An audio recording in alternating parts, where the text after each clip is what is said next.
Pak Danang ini tiba-tiba teriak, matanya terbelalak, yang tadinya terpejam gitu ya, tiba-tiba terbelalak melotot seakan-akan ketakutan melihat sesuatu yang ada di atasnya.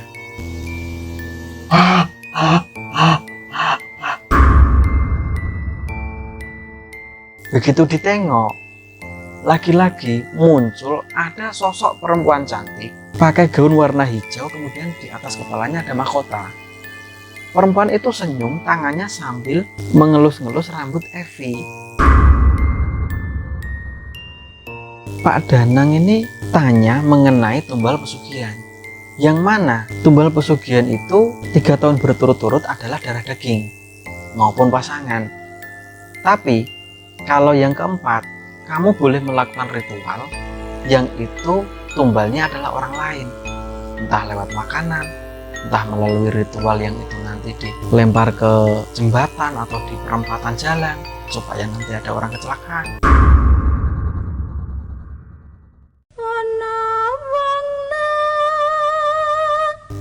Assalamualaikum warahmatullahi wabarakatuh. Selamat datang di Kisah Misteri. Pada kesempatan kali ini saya akan menceritakan tentang cerita kiriman dari seseorang yang bernama Puspa. Jadi Puspa menceritakan tentang kejadian yang pernah dialami keluarganya, yang itu ada kaitannya dengan tumbal pesugihan. Nah, seperti apa cerita selengkapnya? Ingat, jangan ada misteri di antara kita. Inilah Kisah Misteri.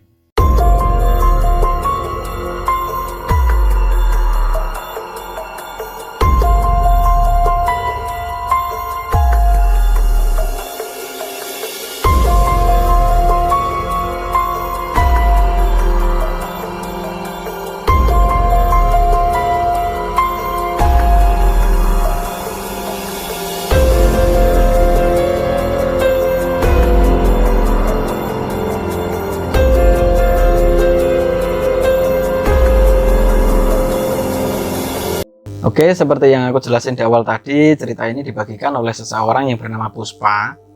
Jadi Puspa ini tinggal di salah satu daerah dan dia tinggal bersama kedua orang tuanya. Nama bapaknya Santo, kemudian ibunya namanya Bu Siti. Nah, di tahun 2005, sahabat dari Pak Santo ini namanya Pak Danang. Jadi Pak Danang sama Pak Santo ini dari kecil itu sudah sahabatan, sekaligus mereka satu kampung gitu ya, tetanggaan. Dari SD, SMP, SMA, sekolahnya itu bareng. Main gitu juga bareng. Nah, di tahun 2005 itu, Pak Danang yang waktu itu sudah memiliki 3 orang anak. Anak yang pertama namanya Jalu, ini sudah meninggal. Dan anak yang kedua sama 3 ini kembar, namanya Eva sama Evi. Nah, setelah kehilangan anaknya yang bernama Jalu itu, tiba-tiba perekonomian yang dimiliki Pak Danang itu naik drastis. Jadi yang tadinya 11-12 gitu ya sama Pak Santo, kehidupannya biasa aja. Waktu itu Pak Danang ini meminta Pak Santo untuk menggarap beberapa lahan sawah miliknya yang itu baru dibeli.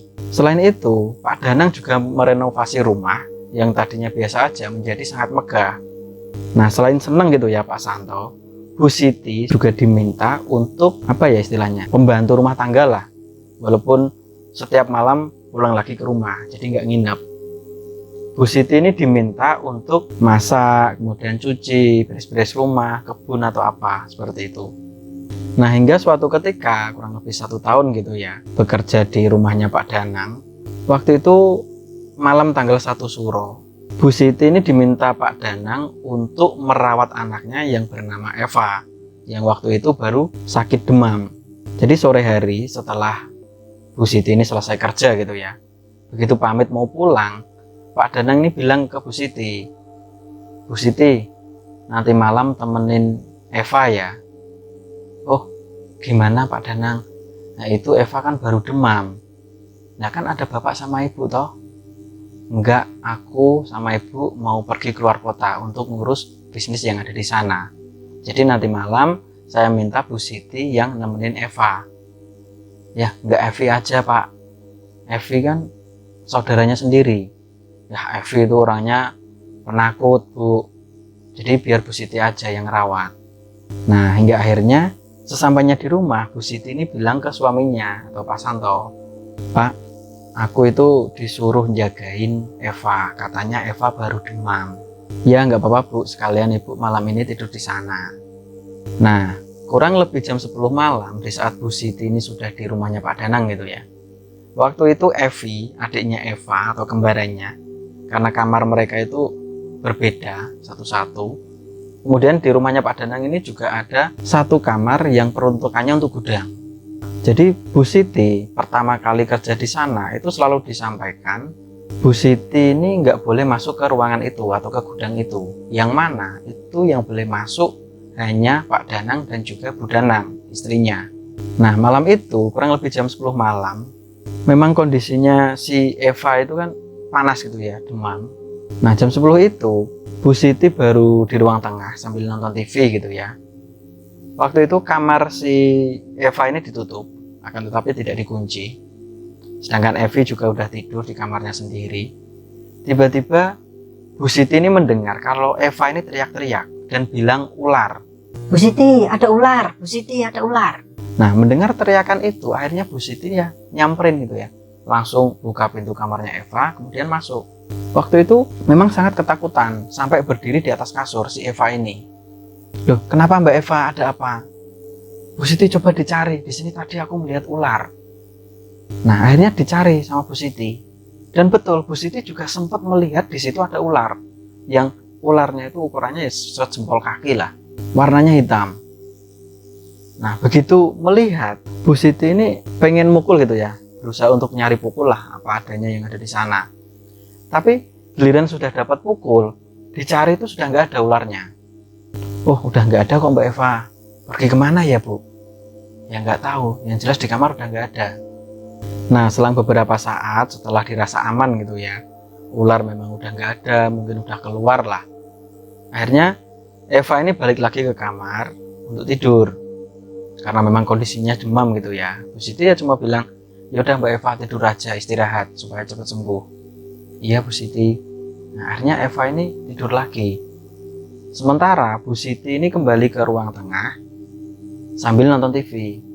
Akan tetapi pintu kamarnya Eva ini tidak boleh ditutup supaya Bu Siti bisa melihat dari ruang tengah ini, bisa melihat Eva ini baru tidur gitu. Melihat kondisi kamarnya Eva itu kelihatan dari ruang tengah. Nah, kurang lebih jam 11 malam, tiba-tiba Bu Siti ini mendengar ada suara desisan ular. Shh, shh, shh, kayak gitu. Nah, awalnya Bu Siti ini takut. Tapi karena penasaran, ini suaranya dari mana ya? Kok jangan-jangan ular yang tadi di kamarnya Mbak Eva? Nah, akhirnya Bu Siti ini mencermati betul gitu ya, suara itu datangnya dari mana. Dia siap-siap bawa pukul dan. Nah, begitu dicermati, ternyata suaranya itu seperti berada di dalam gudang. Ruangan yang memang dia tidak boleh masuk ke ruangan itu.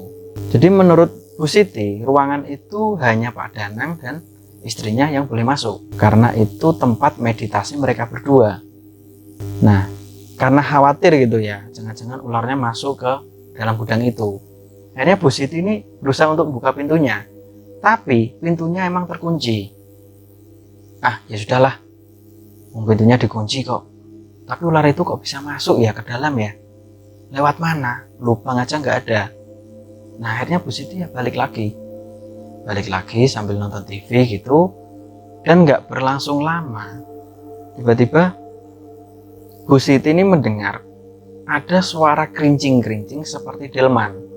Kerincing, kerincing, kerincing, kayak gitu. Nah, karena penasaran, itu suaranya itu dari mana? Nah, begitu dipastikan, lagi-lagi suaranya itu berasal dari gudangnya Pak Danang. Aduh, ini kok banyak kejadian kayak gini ya di rumahnya Pak Danang ya.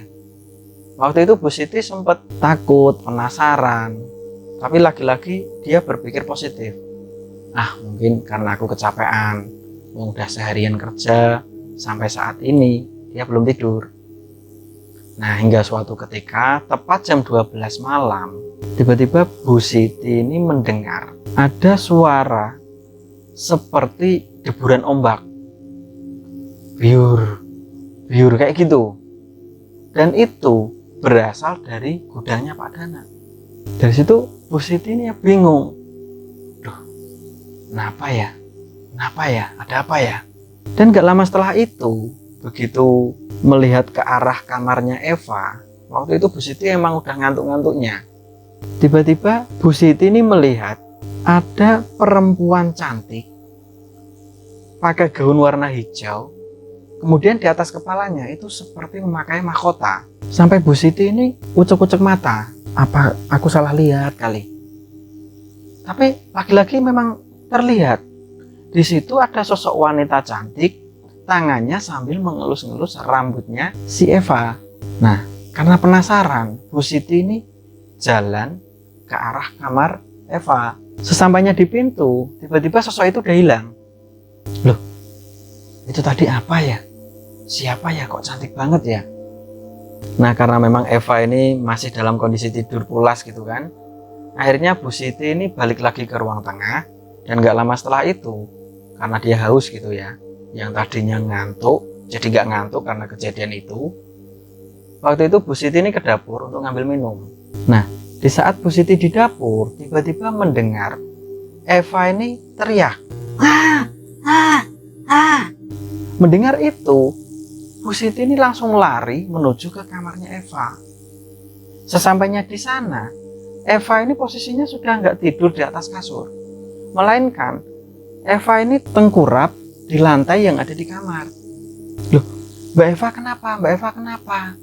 Dan begitu dibalikkan badannya gitu ya, Eva ini matanya terpejam, dia nggak jawab pertanyaan dari Bu Siti. Akan tetapi yang jadi janggal, mukanya ini membiru. Nah, karena panik gitu kan, wah ini gimana? Mbak Eva kok bisa seperti ini? Kok bisa jatuh? Padahal gak lama itu aku lihat masih tidur pulas di atas kasur. Nah, karena di dalam rumah itu masih ada Evi gitu ya, adik kembarnya si Eva ini. Akhirnya Bu Siti ini datang untuk membangunkan si Evi. Mbak Evi. Ya gimana Bu Siti? Itu Mbak Eva kenapa ya? Mbak Eva kayak gitu tuh, coba dilihat. Nah, akhirnya Evi ini langsung ke kamarnya Eva. Loh Bu Siti, Mbak Eva kok bisa kayak gini? Aku juga nggak tahu Mbak Evi. Tadi itu aku lihat Mbak Eva ini masih tidur di atas kasur. Kemudian aku ke dapur untuk minum. Tiba-tiba mendengar Mbak Eva ini teriak.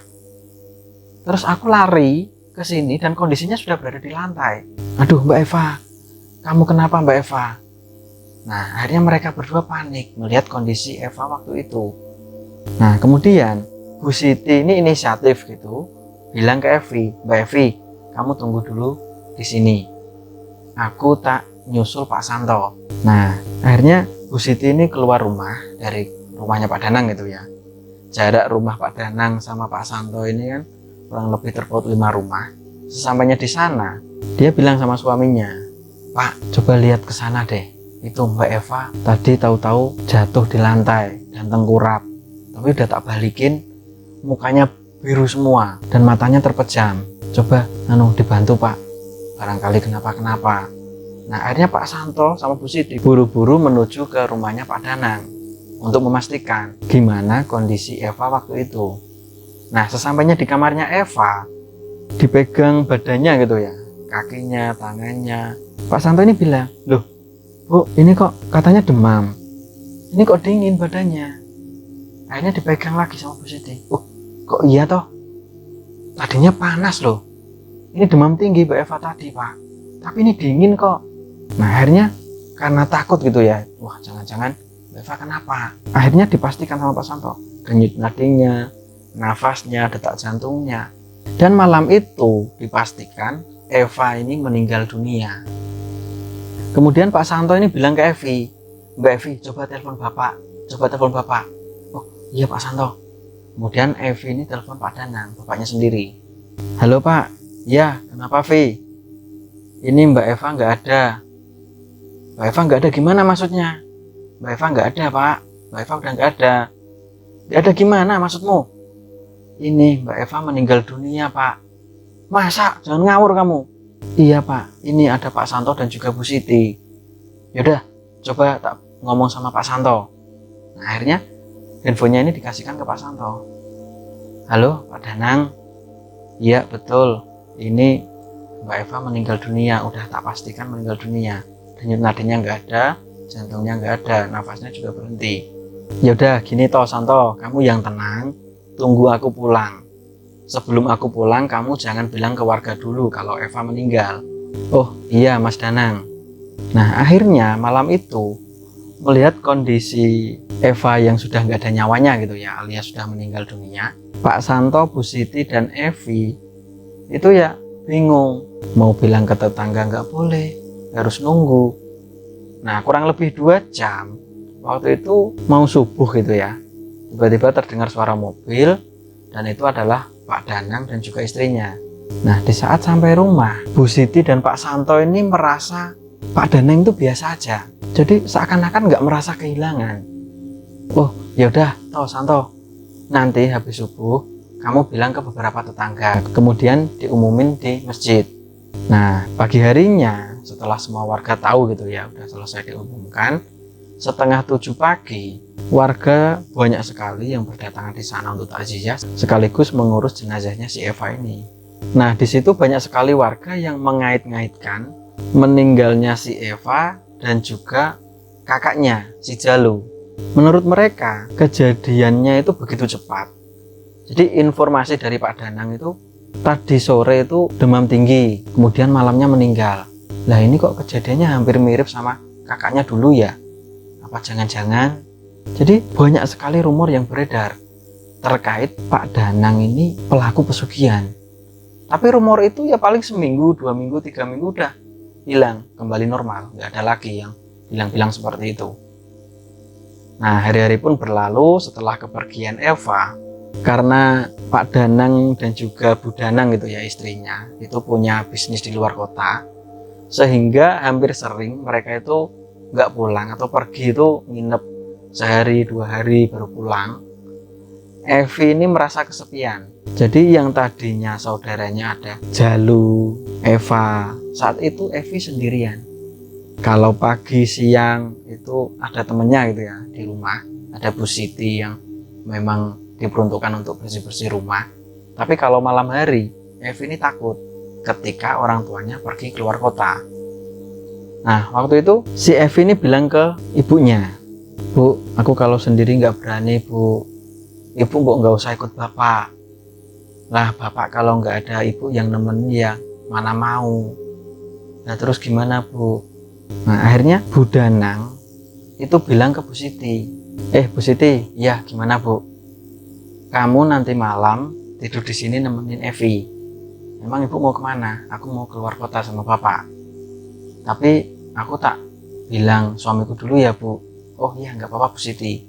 Nah sesampainya di rumah, begitu bilang sama Pak Santo ini bilang, jangan Bu, kalau ibu tadi pagi sudah kerja sampai sore, malam harus tidur di sana, pastinya nemenin ngobrol dulu sama Evi. Mending Puspa tuh, seumuran sama Evi. Oh iya Puspa. Akhirnya dipanggil tuh sama ibunya. Puspa, ya gimana Bu? Kamu bisa nggak nemenin Mbak Evi malam ini? Emang bawa ibunya kemana? Pergi keluar kota, nggak pulang. Iya boleh, nggak apa-apa. Nah akhirnya malam itu kurang lebih jam 8 malam, Puspa ini sudah berada di rumahnya Pak Danang.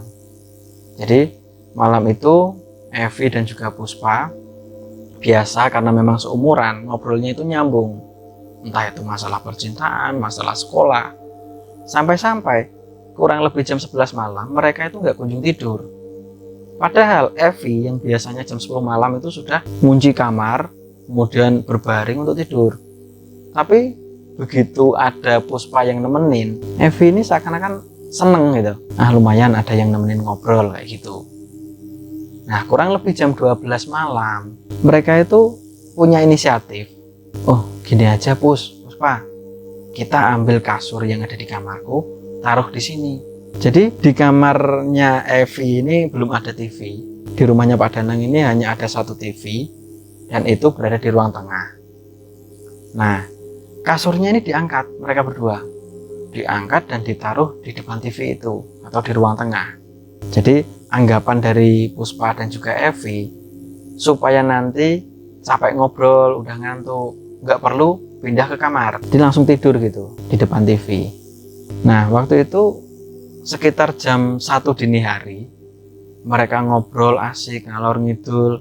Begitu Puspa ini tanya sama Evi, Evi ini nggak nyaut. Begitu ditengok, ternyata Evi ini udah ketiduran. Oh, Mbak Evi udah tidur. Oh ya udahlah, toh ini jam 1, besok masih sekolah. Nah, Puspa waktu itu sebelum tidur, dia itu karena tadi sempat kakaan gitu ya, atau ketawa, bercanda sana sini, akhirnya dia ngempet pipis. Nah, akhirnya jam 1 itu, di saat Evi ini udah tidur, Puspa ini ke kamar mandi untuk buang air kecil. Setelah pulang dari kamar mandi, jadi dia melewati gudang yang nggak boleh orang lain masuk kecuali Pak Danang dan istrinya itu. Tiba-tiba Puspa ini mendengar ada suara desisan ular, seperti yang pernah didengar Bu Siti waktu itu. Shh, shh, shh. Kayak gitu. Nah, mendengar hal itu, akhirnya Puspa ini ya jalannya dicepetin gitu.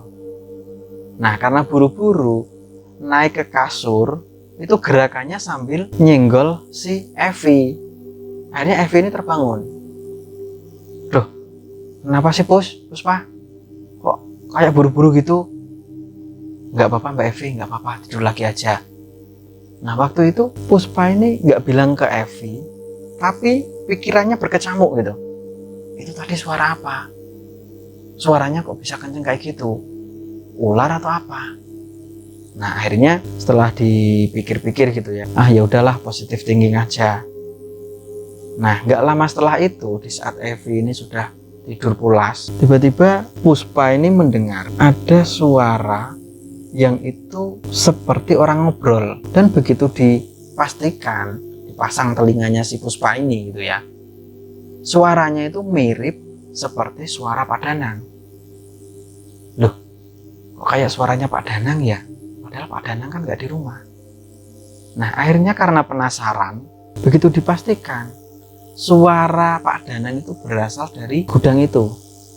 Tapi setelah tangannya Puspa ini memegang gagang pintu gudang itu gitu ya, krek, ya walaupun dikunci nggak bisa kebuka, suara itu sudah nggak ada. Aduh, rumah ini kok angker banget ya, padahal Pak Danang itu nggak ada di rumah, tapi kok seperti ada suara ngobrol di sana. Nah, hingga akhirnya dengan rasa takut sekaligus penasaran, Puspa ini memaksa untuk tidur gitu. Matanya dimerem-meremin dan alhamdulillah Puspa ini bisa tidur. Nah, karena memang pagi harinya itu Evi dan juga Puspa itu harus sekolah, Bu Siti yang di rumah nunggu Puspa pulang gitu ya, untuk siap-siap mandi, kemas-kemas berangkat sekolah gitu. Jam 6 pagi itu Puspa nggak kunjung pulang. Akhirnya Bu Siti ini langsung datang ke rumahnya Pak Danang. Nah, sesampainya di sana, Bu Siti heran. Walah, ini kasur kok ditaruh di sini loh. Ini pasti tidurnya malam banget ini, tadi malam. Akhirnya Puspa ini dibangunin sama Bu Siti. Puspa, bangun. Kamu sekolah enggak? Iya Bu. Oh, jam berapa Bu? Jam 6. Udah, kamu pulang, mandi sana, beres-beres. Nah, akhirnya Evi ini juga dibangunin. Mbak Evi, sekolah Mbak Evi. Oh iya Bu Siti. Nah, akhirnya mereka ya pada ribut sendiri.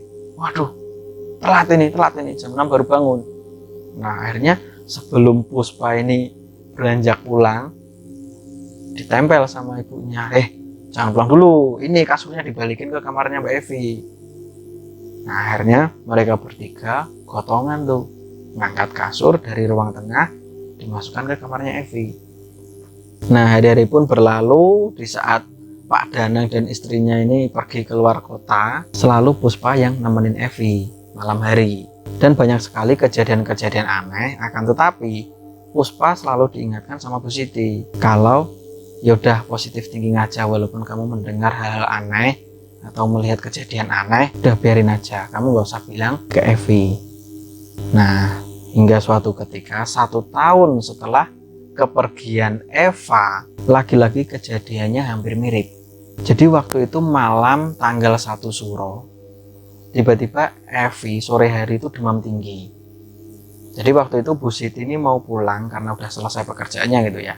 Pak Danang manggil Bu Siti, Bu Siti, udah mau pulang ya? Iya Pak, mau pulang, ini udah beres semua kok. Gini, aku sama ibu nanti malam kan mau pergi keluar kota, nggak pulang. Dan kondisi Evi ini demam tinggi Bu. Kamu tahu sendiri kan, udah ngecek kan, badannya demam. Iya Pak. Nah, nanti malam Puspa suruh nemenin Evi ya. Oh iya Pak, nanti tak tanya Puspa dulu. Nah akhirnya setelah sampai rumah, sebelum bilang ke Puspa, Bu Siti ini bilang ke suaminya terlebih dahulu. Pak, ya gimana Bu? Itu Pak Danang sama Bu Danang mau pergi lagi keluar kota. Tapi aku kok khawatir ya, ingat kejadiannya Eva dulu tahun lalu. Dan ini juga malam tanggal 1 Suro. Akhirnya Pak Santo itu bilang ke Bu Siti atau istrinya sendiri, yaudah Bu, Puspa jangan nemenin Evi malam ini, jadi ibu aja yang nemenin. Oh yaudah kalau gitu Pak, kalau Puspa nanti gimana, yaudah biar ibu aja yang nemenin Evi. Nah malam itu di saat Pak Danang sama istrinya ini sudah pergi gitu ya, sesampainya di rumahnya Evi atau di rumahnya Pak Danang, Bu Siti ini memastikan gitu ya kondisinya si Evi waktu itu berada di kamar, dipegang tangannya, dipegang kakinya, betul memang sangat panas. Dan informasi dari Pak Danang tadi sore, Evi ini sudah diperiksakan ke dokter, tapi malam itu giliran ditanya gitu ya langsung ke yang bersangkutan, Evi ini nggak bilang kalau tadi aku sudah diperiksain. Jadi aku demam ini itu justru ibu atau Bu Danang itu bilang kalau sakit demam itu nggak usah dibawa ke dokter, udah kamu dikompres aja, nanti tak bilang Bu Siti aja supaya ngerawat kamu. Ibu cuma bilang kayak gitu Bu Siti. Waktu itu Bu Siti ya bingung, loh Pak Danang bilang Evi sudah diperiksain ke dokter, tapi yang bersangkutan bilang belum diperiksain ke dokter. Wah ini jangan-jangan ada apa ini? Ah yaudahlah. Nah hingga suatu ketika kurang lebih jam 10 malam, lagi-lagi kejadiannya seperti tahun yang sebelumnya yang dialami Eva. Jam 10 malam tiba-tiba Evi ini teriak-teriak yang katanya dia melihat ular berada di kamar. Tapi begitu dipastikan sama Bu Siti, ular itu nggak ada. Mana Mbak Evi, nggak ada ular kok, nggak ada ular ini kok. Tadi ada Bu Siti, itu tadi di bawah ranjang ada ular. Nah akhirnya Evi ini disuruh ikut melihat gitu ya di kolong tempat tidur seperti itu. Tuh ada Mbak Evi, itu nggak ada, di sini juga nggak ada. Iya nggak ada Bu Siti. Nah, tadi ular apa ya? Apa aku ngantuk kali ya? Iya mungkin Mbak Evi udah ngantuk karena demam itu tadi paling. Nah setelah kejadian itu akhirnya Evi ini karena udah ditenangin sama Bu Siti gitu ya, akhirnya beranjak untuk tidur lagi. Nah seperti biasa, jadi nemenin anak majikan itu nggak harus di sampingnya gitu ya. Waktu itu Bu Siti ini ya seperti biasa, kamar si Evi ini dibuka supaya bisa melihat dari ruang tengah kondisinya Evi gitu. Nah lagi-lagi kejadiannya sama, tepat jam 12 malam, sebelum-sebelumnya itu dia selalu mendengar ada suara desisan ular, kemudian muncul suara deburan ombak. Dan jam 12 malam itu lagi-lagi terdengar ada suara seperti kereta kencana atau delman, kerincing kayak gitu. Nah akhirnya karena teringat tahun yang lalu, begitu mendengar suara itu, Bu Siti ini langsung nengok ke arah kamar si Evi. Begitu ditengok, lagi-lagi muncul ada sosok perempuan cantik pakai gaun warna hijau, kemudian di atas kepalanya ada mahkota. Perempuan itu senyum, tangannya sambil mengelus-ngelus rambut Evi. Astagfirullahaladzim, itu sosok yang dulu pernah aku lihat. Berarti memang aku waktu itu gak salah lihat, walaupun aku ngantuk. Nah akhirnya Bu Siti ini langsung lari cepat-cepat menuju ke kamarnya si Evi. Sesampainya di kamar, tahu-tahu sosok itu sudah hilang kayak gitu. Nah karena kondisi Evi juga masih tidur pulas, akhirnya Bu Siti ini balik lagi ke ruang tengah. Nggak berlangsung lama, tiba-tiba mendengar kalau si Evi ini menjerit, tahu-tahu jatuh dari tempat tidur. Akhirnya Bu Siti ini langsung lari lagi menuju ke kamarnya Evi. Loh, Mbak Evi, kenapa kamu? Dan posisinya Evi itu tidur tengkurap. Begitu dibalik badannya, melihat mukanya Evi ini sudah kebiruan, matanya terpejam. Astagfirullahaladzim, Mbak Evi, kamu gimana Mbak Evi? Kamu kenapa Mbak Evi? Nah, karena memang nggak bisa dibangunin, akhirnya Bu Siti ini pulang, lari, bilang ke suaminya, Pak, nah, kenapa tuh Bu? Malam-malam gini kok pulang? Evi gimana keadaannya? Ya makanya aku mau bilang ke Bapak. Ya gimana Bu? Evi Pak, coba lihat, ayo, lihat. Nah, akhirnya karena penasaran gitu ya, apa sih yang diomongin istrinya gitu. Akhirnya Pak Santo lari, diikuti juga Bu Siti menuju ke rumahnya Pak Danang. Dan sesampainya di kamarnya Evi, dipastikan tuh sama Pak Santo kondisi Evi yang ternyata malam itu Evi meninggal dunia. Innalillahi wa inna ilaihi raji'un. Gimana Pak? Evi udah nggak ada nyawanya ini Bu, udah nggak nafas, detak jantungnya juga nggak ada. Innalillahi wa inna ilaihi raji'un. Pak, inget tahun kemarin nggak Pak? Iya Bu, udah. Nggak usah cerita, nggak usah ngomong, nggak usah ngomongin itu.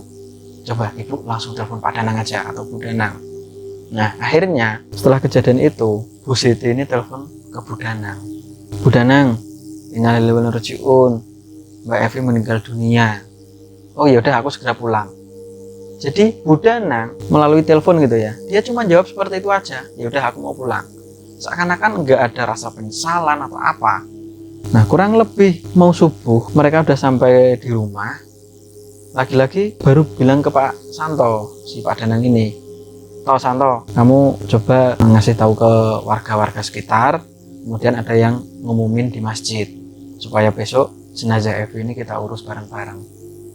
Nah, kurang lebih jam 6:30 pagi, rumahnya Pak Danang itu udah rame. Lagi-lagi masyarakat yang ada di sana itu pada bertanya-tanya. Bahkan ada beberapa orang yang tanya langsung ke Bu Siti, karena memang Bu Siti ini adalah sebagai pembantunya yang setiap harinya berada di rumahnya Pak Danang. Tapi Bu Siti ini yang nggak pernah menceritakan sesuatu hal walaupun itu sifatnya janggal. Jadi Bu Siti nggak mau memfitnah orang kalau memang itu dirasa kurang cukup bukti. Bahkan ada juga yang tanya ke Pak Santo, karena Pak Santo adalah orang yang menggarap beberapa sawah milik Danang. Tapi Pak Santo ya udah diem aja. Nggak tahu Pak, Bu, aku nggak tahu. Lah meninggalnya anaknya itu tiga-tiganya sama Pak Santo. Iya, tapi aku nggak tahu masalahnya ada apa. Nah, hingga suatu ketika setelah kepergian anaknya, banyak sekali warga yang menanyakan hal itu. Ini meninggalnya kok cepet banget ya? Katanya sore demam malam udah meninggal. Emang nggak dibawa ke rumah sakit? Orang kaya kayak gini kok, masa anak sakit nggak dibawa ke rumah sakit? Tapi laki-laki rumor yang seperti itu paling mentok 3 minggu. Setelah itu ya nggak rame lagi.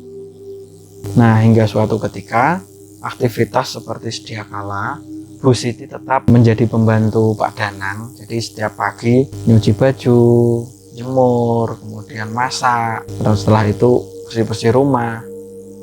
Hingga suatu ketika 1 tahun setelah kepergian Evi, sore hari setelah Bu Siti ini selesai pekerjaannya gitu ya, dan besok itu tanggal 1 Suro, di saat mau pulang dipanggil itu sama Pak Danang, Bu Siti kesini sebentar. Oh iya Pak Danang, gimana? Udah beres semua Bu? Udah Pak, udah beres semua, aku mau pulang. Tadi masak apa Bu Siti? Itu masak daging rendang Pak, baru aja selesai matang itu. Lah Bu Siti kok nggak ngambil Bu Siti buat makan di rumah sama keluarganya Bu Siti? Enggak Pak, makasih. Tapi Pak Danang ini seakan memaksa. Yaudah, Bu Siti harus bawa, harus ngerasain juga masakannya sendiri. Akhirnya Pak Danang ini ke dapur, seakan buru-buru kayak gitu, ngambil wadah, itu dimasukin beberapa daging gitu, daging rendang bikinan Bu Siti sendiri. Begitu selesai dikasihkan sama Bu Siti.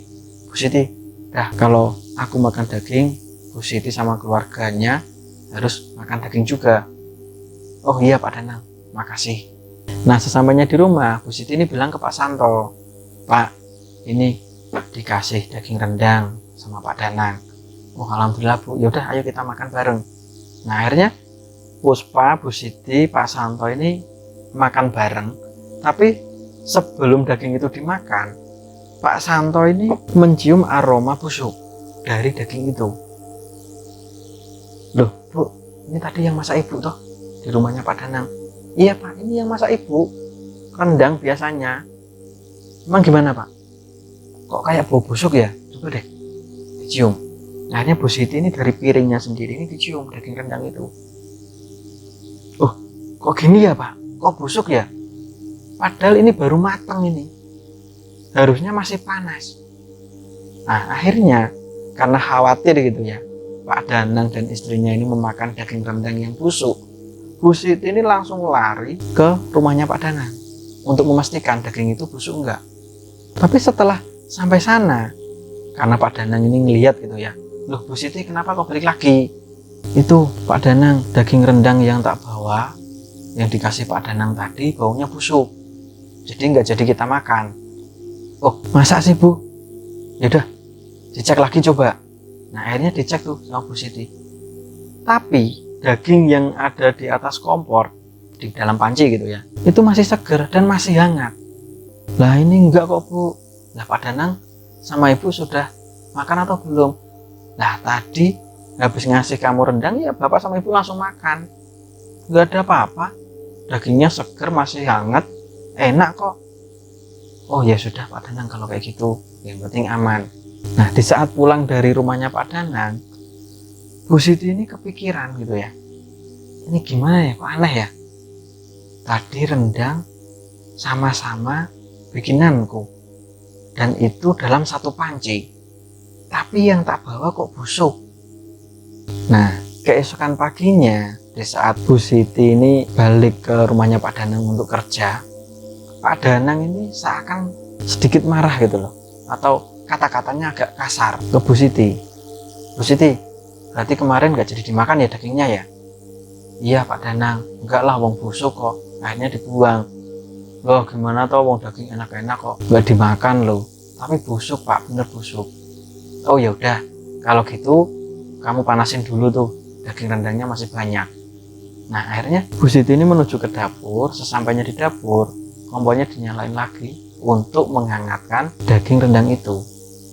Nah ketika selesai dihangatin, Pak Danang bilang ke Bu Siti carikan wadah atau bungkus. Buat apa Pak? Itu buat tetangga sekitar biar ngerasain daging juga. Oh iya Pak Danang. Di saat Bu Siti ini mau ngambil sendiri daging itu nggak boleh. Wadahnya ini langsung diambil sama Pak Danang. Jadi Pak Danang sendiri yang ngambilin daging itu. 1, 2, 3 kemudian ditali. Setelah itu dikasihkan Bu Siti. Bu Siti ini kasihkan ke tetangga. Oh iya Pak. Akhirnya Bu Siti ini keluar rumah dengan membawa bungkusan itu. Nah tapi karena teringat kejadian kemarin kalau dagingnya busuk gitu ya, akhirnya Bu Siti ini ke rumah dulu atau balik ke rumahnya sendiri. Di sana bilang ke suaminya, Pak ini rendang dari Pak Danang, katanya disuruh ngasihkan ke tetangga yang lain. Akhirnya daging itu diambil sama Pak Santo, kemudian bungkusnya dibuka, dicium. Lagi-lagi daging itu aromanya sangat busuk. Wah Bu, masa ngasih orang makanan yang seperti ini busuknya? Iya toh Pak? Kok bisa kayak gini ya Pak? Padahal barusan Ibu angetin di sana. Udahlah Bu, ini buang sampah aja. Gak usah kasihkan ke tetangga. Malu-maluin daging kayak gini kok kasihkan ke orang. Nah setelah dagingnya dibuang, Bu Siti ini balik lagi ke rumah Pak Danang untuk melanjutkan pekerjaan di sana. Nah singkat cerita, sehari setelah itu, pagi hari, tiba-tiba Pak Danang ini seakan-akan marah ke Bu Siti. Bu Siti, kemarin dagingnya dikasihkan ke siapa? Oh, kemarin tak kasihkan keluarganya Pak Herman. Tapi kok nggak ada tanda-tanda ya? Nah, mendengar kalimat itu, Bu Siti ini langsung kaget. Dia tanya, tanda-tanda apa ya Pak Danang? Nggak apa-apa. Kok nggak ada terima kasihnya? Padahal barusan aku ketemu sama Pak Herman. Ya kan terima kasihnya udah disampaikan lewat saya Pak kemarin pas ngasih. Oh ya udah. Tapi waktu itu Bu Siti melihat Pak Danang ini seakan-akan panik, kayak orang ketakutan. Nah, siang harinya nggak sengaja Bu Siti ini mendengar percakapan Pak Danang melalui telepon. Nah, menurut Bu Siti, Pak Danang ini tanya mengenai tumbal pesugihan, yang mana tumbal pesugihan itu 3 tahun berturut-turut adalah darah daging maupun pasangan. Tapi kalau yang keempat, kamu boleh melakukan ritual yang itu tumbalnya adalah orang lain, entah lewat makanan, entah melalui ritual yang itu nanti dilempar ke jembatan atau di perempatan jalan supaya nanti ada orang kecelakaan. Nah, mendengar obrolan Pak Danang melalui telepon itu, Bu Siti ini mikir, waduh, berarti memang betul Pak Danang ini adalah pelaku pesugihan. Nah, sore harinya di saat Bu Siti ini mau pamit pulang gitu ya, Pak Danang ini lagi-lagi memperlihatkan sikap yang kecewa gitu sama Bu Siti. Loh, Bu Siti, itu rendangnya kan masih tak bungkusin lagi ya. Seakan-akan mau dipaksa kayak gitu. Bu Siti dipaksa untuk memakan daging itu. Enggak Pak, maaf Pak, kebetulan Puspa di rumah udah masak Pak. Kasian nanti kalau nggak dimakan. Akhirnya daging itu nggak dibawa pulang sama Bu Siti. Nah, singkat cerita, malam harinya kurang lebih jam 12 malam, dan itu malam tanggal 1 Suro. Nah, tiba-tiba Bu Danang, istri dari Pak Danang, itu ngetuk-ngetuk pintunya Bu Siti. Bu Siti, Pak Santo, Bu Siti, Pak Santo. Waktu itu Pak Santo yang bukain pintu. Oh iya, gimana Bu Danang, ada apa? Kok buru-buru? Itu lihat, ayo ke rumahku. Toh Santo, ayo lihat Bu Siti mana, Bu Siti mana? Ayo itu, lihat suamiku kenapa, suamiku kenapa? Akhirnya mereka buru-buru tuh. Buru-buru, dan sesampainya di rumahnya Pak Danang, kondisinya Pak Danang ini sudah sangat memprihatinkan. Jadi mukanya membiru, kemudian badannya dingin, matanya terpejam, mulutnya itu mengeluarkan busa yang sangat banyak. Nah, melihat kondisi majikannya seperti itu gitu ya, Pak Santo ini bilang ke Bu Danang, Bu, lebih baik kita ngasih tahu ke beberapa tetangga supaya Pak Danang ini dibawa ke rumah sakit. Kalau aku sendiri nggak kuat ngangkatnya. Nggak usah. Nah, nggak berlangsung lama, Pak Danang ini tiba-tiba teriak, matanya terbelalak, yang tadinya terpejam gitu ya, tiba-tiba terbelalak, melotot seakan-akan ketakutan melihat sesuatu yang ada di atasnya. Selang beberapa detik, tahu-tahu matanya terpejam, mulutnya tertutup, akan tetapi dari sela-sela mulut itu masih keluar busa. Loh, gimana Pak Danang? Pak Danang, istighfar Pak Danang, istighfar Pak Danang. Gak lama setelah itu, begitu dipastikan sama Pak Santo dan juga Bu Siti gitu ya, malam itu Pak Danang meninggal dunia. Innalillahi wa inna ilaihi raji'un. Aduh Pak, jangan tinggalin aku Pak. Bu Danang ya kayak gitu, nangis sejadi-jadinya. Dia sudah kehilangan 3 anaknya dan juga kehilangan suaminya. Nah, seperti biasa, keesokan paginya banyak sekali warga yang takziah sekaligus mengurus jenazahnya untuk dibawa ke pemakaman. Nah, setelah kejadian itu banyak sekali warga yang menganggap kalau Pak Danang itu adalah pelaku pesugihan, yang mana tumbalnya adalah anak-anaknya dan juga dia sendiri.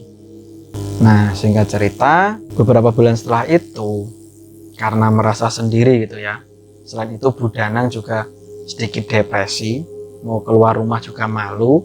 Akhirnya beberapa lahan persawahan yang digarap sama Pak Santo ini disuruh dibeli, dan waktu itu dibeli Pak Santo dengan harga yang sangat murah, sedangkan Bu Danang ini pamit untuk balik ke kampung halamannya sekaligus mau menjual rumah itu.